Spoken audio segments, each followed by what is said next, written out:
السلام علیکم ورحمت الله وبرکاته. څنګه چې تاسو ته پته ده چې د باچاجي صاحب زی ته راغلی یم. باچاجي صاحب یو داسې شخصیت دی چې کله هم زما زړه ته سکون دی، زما زړه په اضطراب کې زما زړه ټومبونه وهي او زما زړه کله هم په غم کې مبتلا نو زه باچا صاحب ته رنګ وکړم، او کله چې ورته رنګ وکړم نو باچا صاحب سره زه خبرې اترې وکړم نو زما زړه ته یو سکون میلاو شي. او هو اسماعیل شاه او وقاص شاه ته یو باچا صاحب دواړه باچایان دي، هغوی دواړو ته یو څو شعرونه ډالۍ چې په تا چې نظر شو په میدان را پرېوتل او تر شو په کوڅه کې انسانان را پرېوتل. په تا چې نظر شو په میدان را پرېوتل او تر شو په کوڅه کې انسانان را پرېوتل. جدا چې رانه کله مسافر د کلي لاړې نو ساس کې مې د اوښکو په باران را پرېوتل.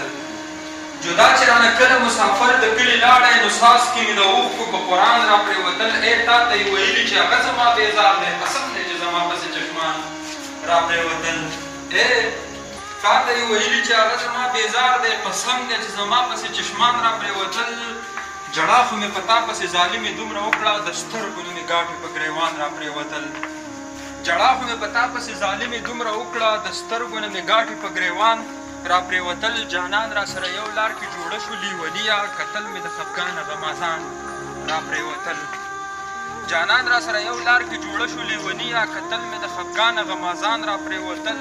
او خبرې چې محفل کې کول زوروره، کتل مې په هوا کې به مارغان را پرېوتل.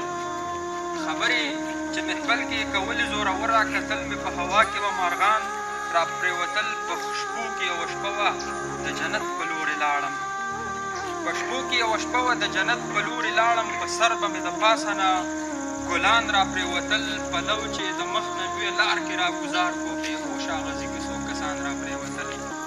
پلو چې د مخ نه لویه لار کې را ګزار کو، بېهوشه غزي کې څو کسان را پرېوتل. په ژوند مې ورڅه قدر یو ذره نه و ساګره، په ژوند مې ورڅه قدر یو ذره نه و ساګره، چې مړ شومه نو خپو ته مې یاران را پرېوتل. دا یو غزل دا وړوکي شعرونه چې کوم دي دا د اسماعیل شاه او وقاص شاه ته په درنه مینه باندې ډالۍ. مهرباني. باچاجي صاحب ته یو څو شعرونه روماني شعرونه دي چې مینې دې داسې لیونی کړم چې خپل ځان خورم، ګوتې مې وینې دي د ګوتو نه نوکان خورم. مینې دې داسې لیونی کړم چې خپل ځان خورم، ګوتې مې وینې دي د ګوتو نه نوکان خورم. غریبۍ راله بدن داسې کلک کړی اشنا، ځنګل کې ګرځم د لوږې نه ماران خورم. غریبۍ راله بدن داسې کلک کړی اشنا، ځنګل کې ګرځم د لوږې